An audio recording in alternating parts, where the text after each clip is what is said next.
So I'm Margot Seltzer. I'm delighted that you're here to join us. And I'm super excited to be introducing our next speaker because Jennifer Chayes is someone that I've actually admired for a really long time.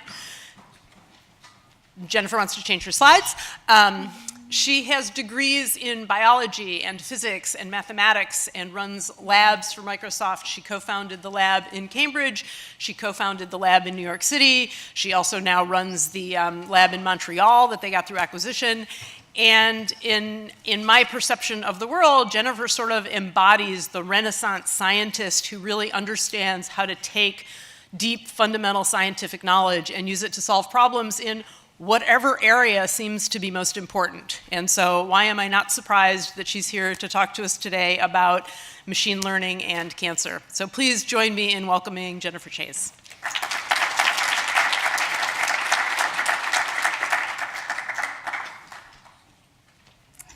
Okay, thank you so much, Margot, for the very sweet introduction.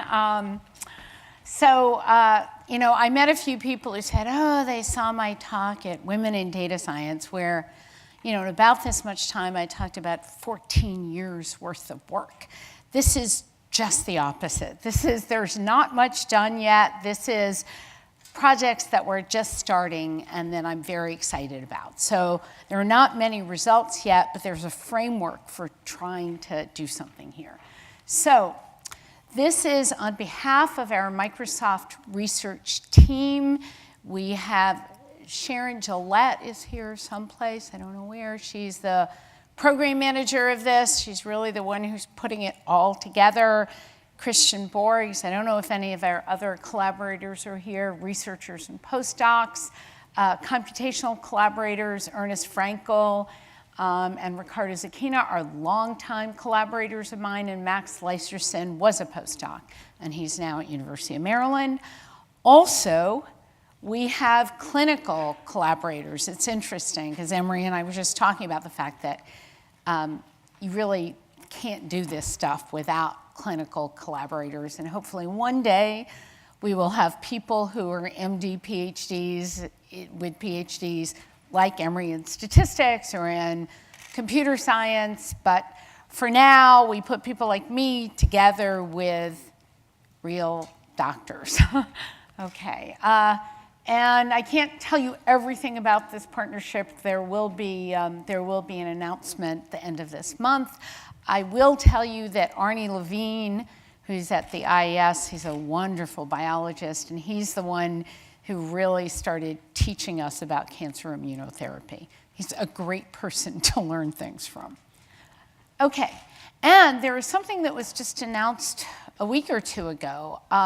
There is a company, a biotech, Adaptive Biotechnologies, which is a super exciting company. What they do is that they take a blood test and they can look at it and give you your T-cell profile from the blood test. And your T-cells say so much about who you are, what you have been exposed to, what you are likely to be able to fight, and how. So being able to do this with a blood test is huge. I mean, it's a new kind of data. We have genomic, proteomic data. We have not had this kind of data in the past, you know, with a non-invasive test. Okay, so background. I want to teach you a little bit about cancer, cancer and the immune system. So I have a normal cell, then I have some cancer cells. In those cancer cells, well, there are mutations in the DNA, typically anywhere from 70 to 200 mutations in a cancer cell. A lot has to go wrong before a cell starts acting like a cancer cell. Then what the adaptive immune system does, so what happens is that the proteins that are translated from this, okay, so there's translation, there's transcription, you get proteins. The proteins in your cells are typically chopped up into little pieces, like 9 amino acids long, 9 mers. And those get presented on the outside of your cells. And this is very important because, for example, if a virus has taken over your cell, your adaptive immune system will come along and it will look at this NIMR and it'll go, whoa, that doesn't look like me. And so it will recognize specific antigens, but it could also be cancer antigens, the output of mutations that have caused cancer that get presented. Your T cells can recognize some of those. And so what happens is that they kill the cells presenting those antigens, and then they also expand. Okay, so that T cell says, wow, I just did a great job, I'm gonna start dividing, okay? And in fact, this is one of the reasons that there are not so many childhood cancers, because in childhood, this is what happens, and you're probably always effectively going after cancer mutations, okay, and killing them off. Now, your system has to have some way of trying to prevent autoimmune diseases, okay? And sometimes in MS and in other autoimmune diseases, your T cells are going after your own cells. So there is something called a checkpoint, and these checkpoints go and they sit on the T cells and they don't allow the T cells to do their job and kill the cell. Now, what happens with cancer is that some cancers, over time, start upregulating the immune system checkpoints, and so they don't allow these T cells to go after the cancer. Okay, so checkpoint inhibitors, things that shut off these checkpoints, are the most successful types of cancer immunotherapy in terms of numbers, okay? Because a checkpoint inhibitor can go in and sit there and stop the checkpoint from stopping the T cell. And so what happens is that the cancer cell will be killed again, but they can cause major side effects. They can basically give you various kinds of autoimmune diseases. Okay, so why doesn't immunotherapy work in every patient? Well, some cancers have more mutations than others. They present more little NIMRs at the surface, so there are more chances that you might have a T cell that would engage that. Also, not all patients have active and available T cells, and in fact, as we age, our immune systems deteriorate. Okay, or you may have AIDS or something and be immunocompromised, but even if you're not, if you're over 60, you have a compromised immune system relative to a kid. Okay, and there are many other factors. Okay, so here's something on the promise and challenge of checkpoint inhibitor. There's a different kind of cancer immunotherapy that has to do with what's called CAR T cells, but I'm going to be talking about the checkpoint inhibitor cancer immunotherapy. And so it has had demonstrated success in a lot of late-stage cancers. So look at this. I mean, there are all these different kinds of cancer where the tumors, so these are solid cancers, the tumors shrunk by an incredible amount after giving these checkpoints, okay, these checkpoint inhibitors.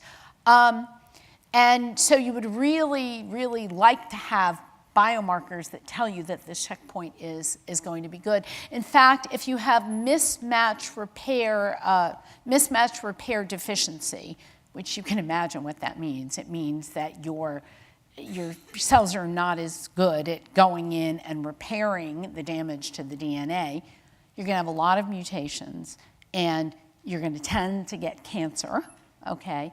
But these checkpoint inhibitors are very effective against cancers that people with mismatch repair deficiency get.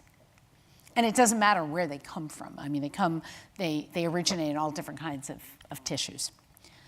Okay, so there are many unanswered questions. One is at the mechanistic level. So try to predict the immunogenicity of certain neoantigens. If they come from cancer as opposed to from a virus or something, they're called a neoantigen, this little NIMR.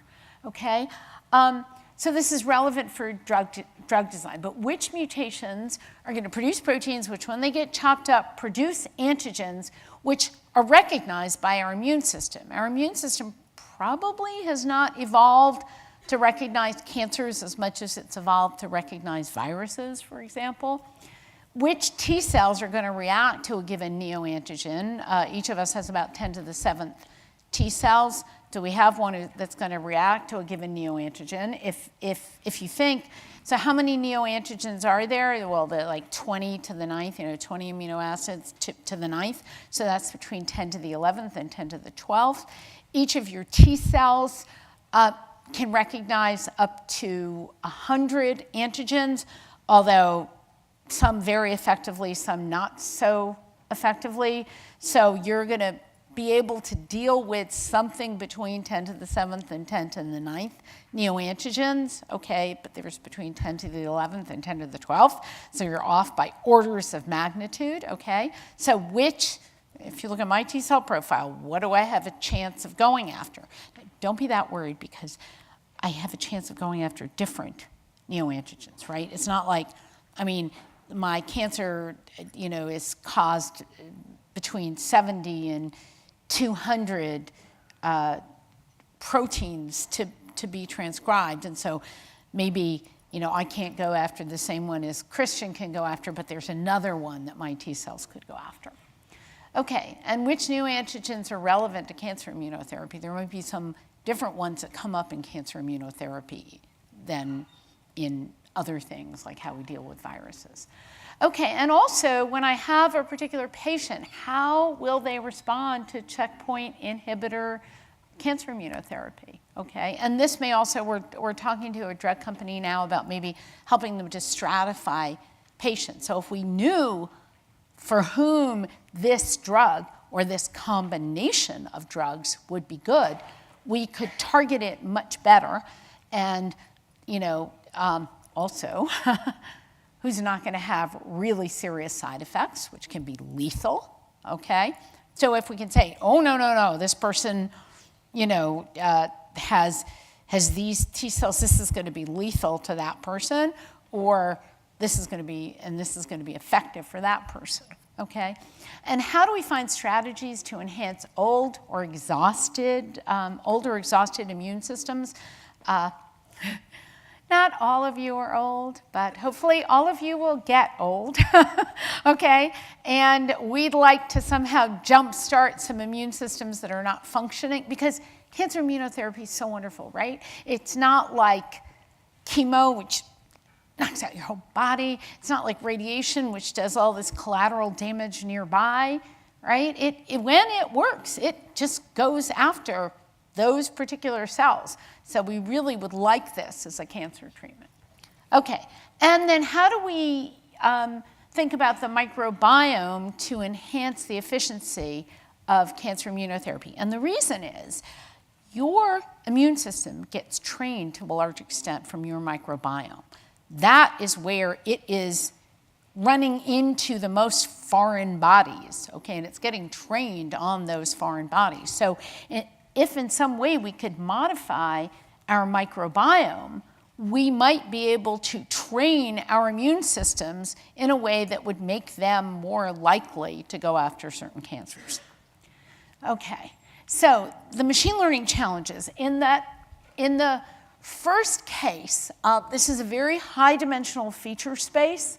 Okay, there are a lot of things that contribute, molecular, clinical, all kinds of features. There are lots of samples, but still very sparse relative to the potential number of samples. So we have sparse data. We have a lot. I'll talk about this a little more on the next slide. In the case of patient response, it's a high-dimensional feature space, but we have a very small number of samples. In a trial, we may have 20, 30, 40 patients, okay? And we have, a feature space that's many, that's orders and orders of magnitude more than that. So this requires a kind of high-dimensional statistics. And can you get anything meaningful out of data that small? And I think we can. Okay, so predicting the immunogenicity of antigens. So cancer cells, antigen presentation, so the proteins get transcribed, well, the DNA gets transcribed, the RNA gets translated, we get these proteins that get chopped up and they get presented on the surface. And then what happens is, look, that T cell A actually strongly binds to the green one, and so it has a large clonal expansion, a lot more of those T cells. If it attaches more strongly, you're going to get a lot more T cells produced, okay? Similarly, T cell B attaches to the blue one, you get a lot of T cell Bs that are being produced because of the strong binding. T cell C actually reacts with both of them, but not as strongly, so we get some expansion, some copies of T cell C, but not as many as with T cell A and B. Okay, so the pool of antigens that can be recognized in a given person is determined at birth, and it's actually more than just your DNA. Identical twins have entirely different T cell repertoires. Why is that? Because there is a combinatorial explosion. You inherit from your parents certain HLA types which are used to make the T cell receptors, that things get chopped up and put together so that around the time of your birth, you get your T cell repertoire, so your receptors, and it'll be different than your identical twin, okay, because they started with the same DNA, but it got chopped up differently. Each cell, as I had said earlier, recognizes about 100 antigens, more or less strongly in the way it binds. Each person has about 10 to the 7th unique T cells, but there are about 10 to the 13th, we believe, unique T cells in the human population. And then there are 10 to the 11th to 10 to the 12th possible antigens. But since you only have, between 10 to the 7th and 10 to the 9th that it can bind with, you can't deal with all of them. You're orders of magnitude off. Okay, so we have collaborators. So Harlan Robbins is one of the founders of that technology, that biotech that I told you about that can do this blood test. And Drew Pardall is an oncologist at Johns Hopkins, and they have a proposed experiment in which they're going to extract tens of millions of T cells from 10 subjects. Now, your T cells are not uniformly distributed, so you have 10 to the 7th T cells, but if I'm just choosing them uniformly at random, I'm not going to get all of them. Okay, because some are going to be very, very unlikely, and some I'm going to get many, many times.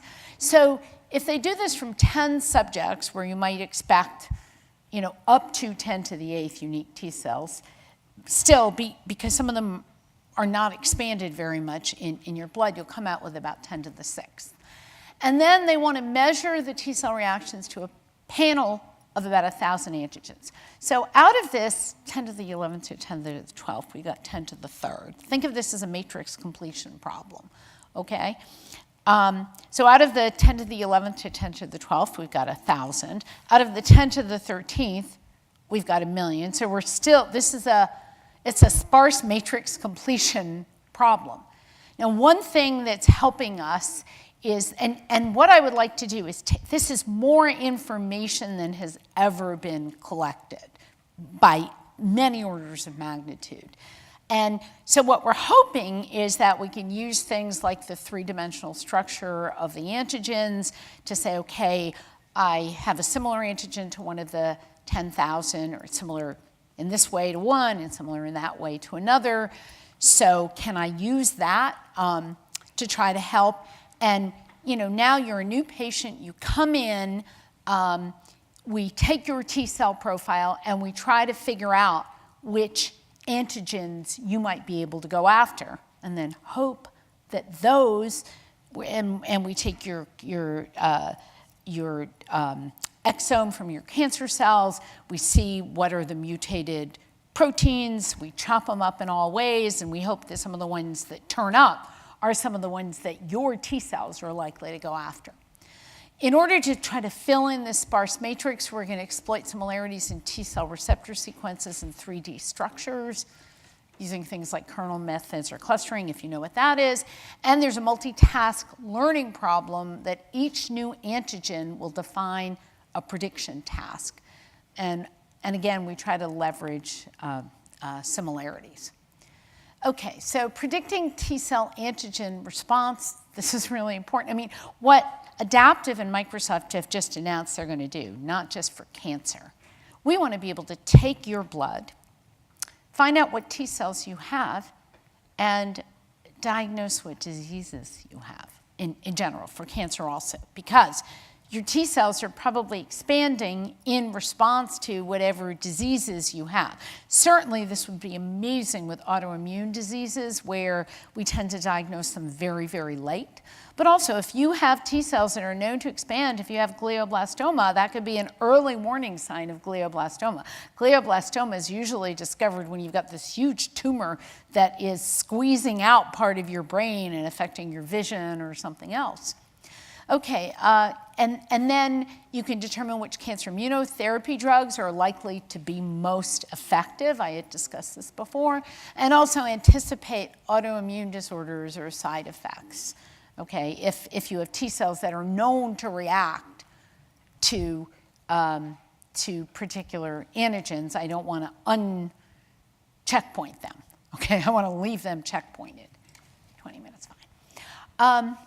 Okay, and then I also want to characterize the immunogenic antigens. So we don't fully understand the landscape of tumor antigens. In fact, we don't fully understand the landscape of any antigens. Okay, there are, we said 10 to the 11th to 10 to the 12th. But, you know, not just us as individuals, but our species has evolved over the years in response to what we have collectively been exposed to. So are there certain things about viral antigens, okay, that have predisposed, you know, which HLA types you're going to inherit from your parents and get chopped up in various ways that make your T cell receptors? And so we want to understand this landscape in general and for cancer immunotherapy. So are there characteristic patterns? Are there recurrent tumor antigens? Are any of these presented, you know, put on the surface? And as I had said before, you know, your DNA gets transcribed to RNA, gets translated to proteins. Your proteins, all proteins in your cell, because this is the way our adaptive immune system can recognize, you know, foreign things like viruses, all of our proteins are getting chopped up by these proteases. And then we have these little, you know, these little 9-mers, they go through the membrane and they sit here, and then a T cell comes along. And, you know, the adaptive immune system is like this phenomenal thing. I mean, if you think about it. And also the fact that even identical twins will have entirely different sets of T cells with different receptors is really important to the survival of the species, right? You know, we know that kind of the, you know, 80% of the Aztecs got wiped out. They just found out, you know, what it was that wiped out 80% of the Aztecs in 1545 or something. I just saw that in the news today. Well, thank goodness relatives had at least somewhat different T cells so that 20% of the population survived. Okay, so now I'm going to talk about a very different problem, which is predicting response to checkpoint inhibitors. So a cancer patient goes to the hospital, there's a predictive test, and, you know, we say, oh, they're likely to be a responder or not. Even cases which are great, like melanoma, you know, stage 4 melanoma used to be a death sentence. And now 20, 30% of the people like Jimmy Carter are long-term survivors of melanoma, okay? But why not the other 70%, okay? So is someone going to be a responder or not to a checkpoint inhibitor drug? So we're going to collect data before therapy. We're going to do molecular measurements, gene expression, T cell repertoire. And then we also have clinical data. Is this an older person whose immune system may be compromised, or do they come from some group that seems to have a different kind of T cell profile? Past treatment. When you give someone chemo or radiation, you make them less likely to have effective cancer immunotherapy because you've really done a number on their T cells, okay? Which is why it would be good to know earlier if if cancer immunotherapy would be effective, rather than waiting until after you've put them through so many treatments. So it's, in a sense, if you are someone for whom cancer immunotherapy is going to work, in a sense, it's better to discover it at stage 4, because then cancer immunotherapy has a much better chance than if you discover it at stage 2 and you're bombarding them with chemo and radiation, which is not working, and you degrade, and finally when they hit stage 4, you're willing to give them this drug, but it doesn't work too well because you've beaten the hell out of their T cells. Okay, so in just a few months ago, just this past year, the FDA approved cancer immunotherapy for MSI high or MMR. So that was mismatch repair deficient, right? That was the thing that I showed you with all the different colors. So now, whether you have colon cancer, you have melanoma, whatever, it's approved not on the basis of the type of cancer you have, but if you have this molecular marker, it's approved.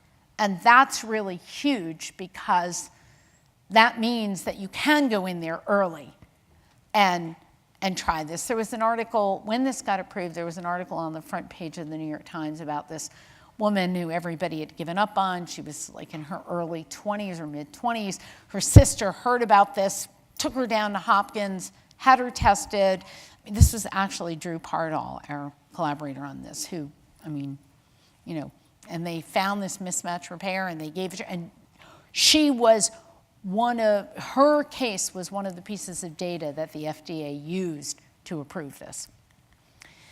Okay, so and even these have, so, you know, the associated features are mutational load. If you have more mutations, you have more antigens presented, so you have a better chance of a T cell picking up one of them. Neoantigen load, how many of these neoantigens are presented. PD-L1, that's one of the checkpoints, that expression, and so on. But even these have exceptions. So we want to figure out how to do a predictive test. So we want to integrate molecular and clinical features. We want to select the appropriate outcome to predict, okay? And in the past, what they've always been predicting is like durable clinical benefit, some kind of long-term survival, okay? And then I want to assess value for new patients from really small data sets from drug trials, okay? So this is the goals of our analysis. So we're waiting for some of our collaborators to start coming up with data. So we took a paper that had just come out this year. Alex Snyder was the lead author on it, and so she gave us the data and she worked with us. She's a co-author with some of the people in our lab on this. So there are only 24 patients treated with a checkpoint, a particular checkpoint inhibitor. And here was the information that we had on each patient. So we had tumor cells, okay?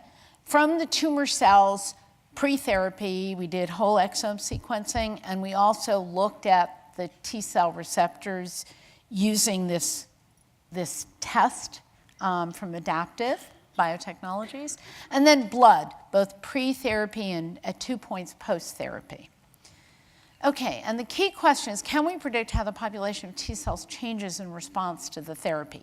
Most people don't look at how the population of T cells responds. In fact, when we talk to the clinicians here, they're like, why do you want that?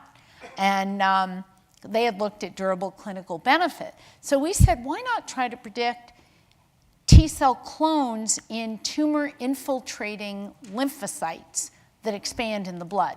So you get tumor tissue, you see what T cells infiltrate that tumor tissue, okay?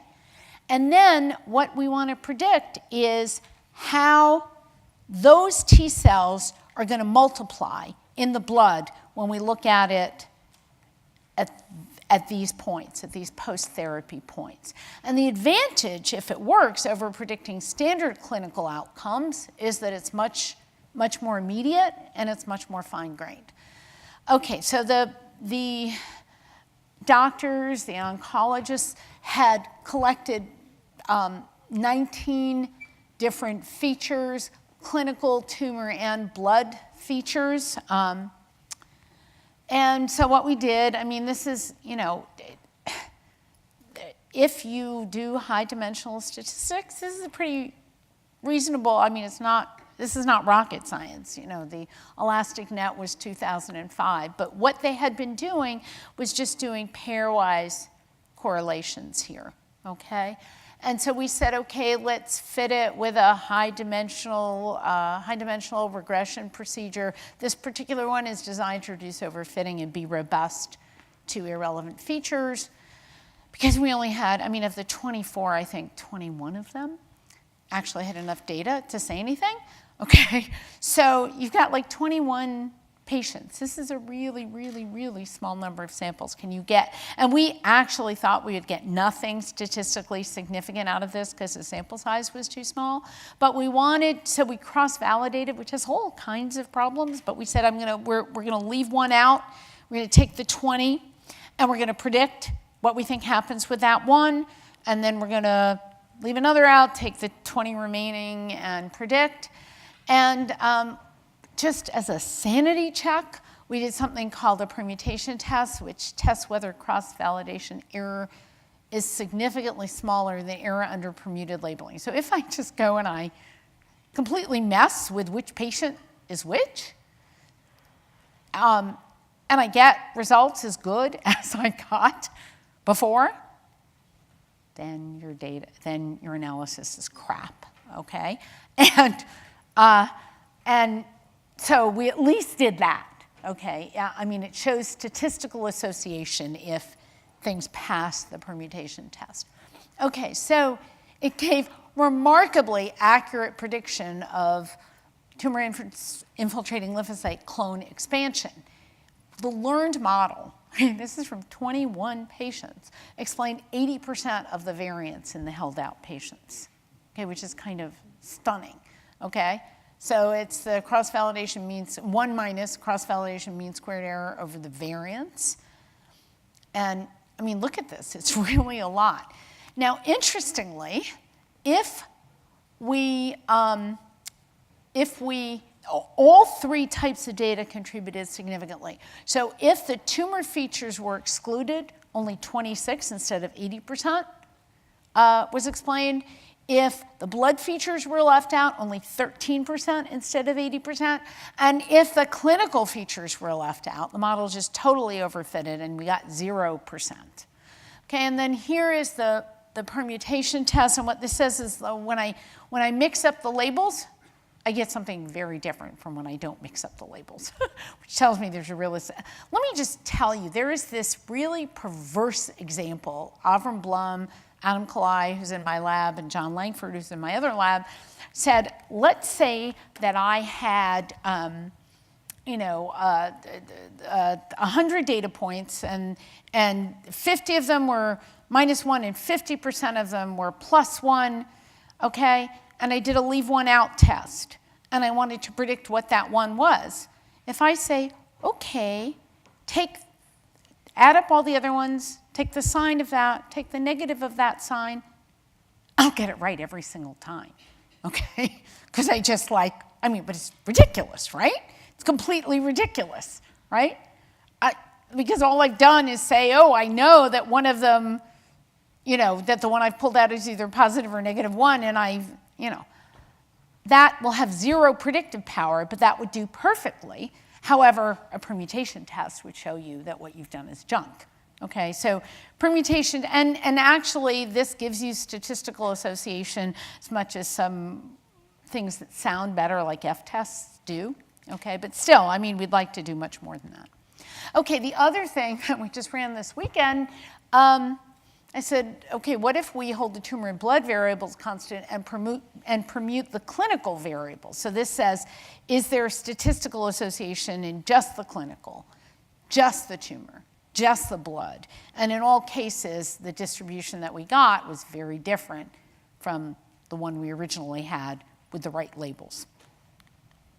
Okay, implications for durable clinical benefit. So look at this. What happens is that the held out patients with durable clinical benefit every single one of them lies above the mean of the held out patients without durable clinical benefit. So this is on the basis of what we were using, which was the predicted number of expanded TIL clones. So this seems to be highly associated with durable clinical benefit. If we look at the number of mutations, the missense SNV count, nothing like the separation we see here, where every one of these, I mean, they're just all clumped up. If we look at the expressed neoantigen count, even worse.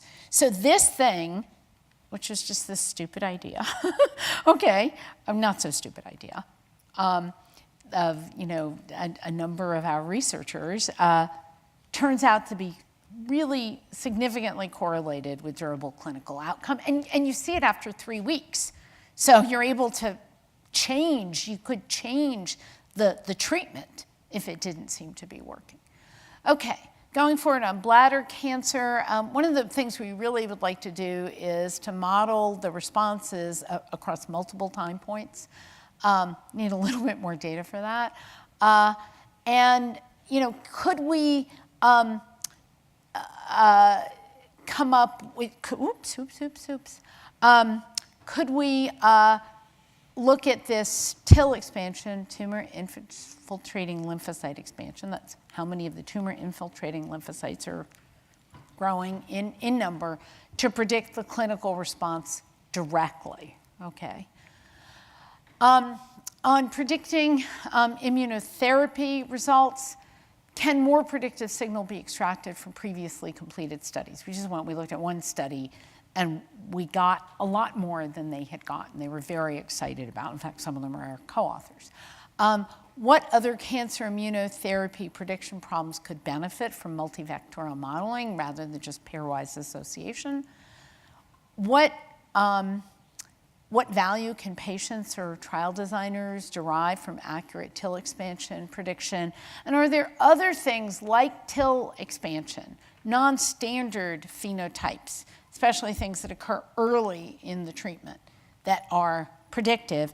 And finally, for the whole area, so this goes back to that first set of problems on that matrix completion. How can ML be used to better characterize the mechanisms? Okay, so this would be telling us really what T cell is binding with what neoantigen. It would also make the FDA much happier, because if we saw what was binding with what, maybe we could come up with network models, which is something else that I've worked on in the past, that could actually tell you what's going on in the cell, and the FDA would feel a lot better about that than some crazy computer scientists coming in and finding correlations. How can this be used to predict better patient outcomes, both efficacy and side effects? And then in studies that we're about to undertake over the next few months, are there particular methods to enhance the response in patients with old or exhausted immune systems? I said, since I'm getting older, all of you will eventually get older, we should care about this. And can we do something just with the microbiome? I mean, that would be amazing. And some of our collaborators are talking about looking at this. And then we've been talking with some drug companies about whether we might be able to better stratify patients so that, when you go in, you've actually targeted the right group of patients, because, it could fail in phase 1 because you've targeted patients who could have horrendous side effects, then it's unsafe, or, in a later phase just because you haven't targeted the people for whom it's going to be really helpful. So we're talking to drug companies about that. It's just the beginning. Okay.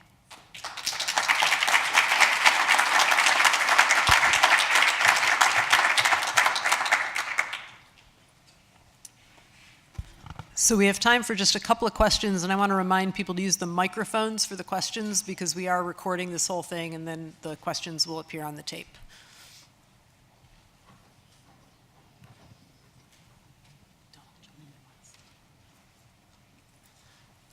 Okay, I'll ask a question. Oh, no, we have one in the audience. Good. This might be a little bit off topic in the sense that the understanding of enhancing exhausted immune systems would seem to be an equally, if not perhaps more high return area of research. Do you have any ideas about how you would pursue that area? So there are people at Stanford like Mark Davis who have collected information on immune systems of patients over, I think, a couple of decades now, maybe even longer. And so we are going to be looking at that data and trying to find signals there for how the immune system ages. Also, others studying exhausted immune systems, maybe if you have an autoimmune disorder. And I agree with you. This is very important in general because we need our immune system not just to go after cancer, but to protect us from, all the scary things out there. So we are looking at what kinds of correlations we can find there, and one outcome of that would be cancer immunotherapy. But I agree with you, just like with this sparse matrix, it could also help us to diagnose most diseases, or many diseases, not just cancer. The study of the exhausted immune system with this, for example, wonderful data set of Mark Davis could tell us how to take those of us who are getting older and recharge our immune systems. And if we could determine how to slow down or prevent the decline, we would have. Absolutely. Wouldn't help you and me, but it would help the rest of them out there. I mean, yeah. Yes. All right, let's thank our speaker.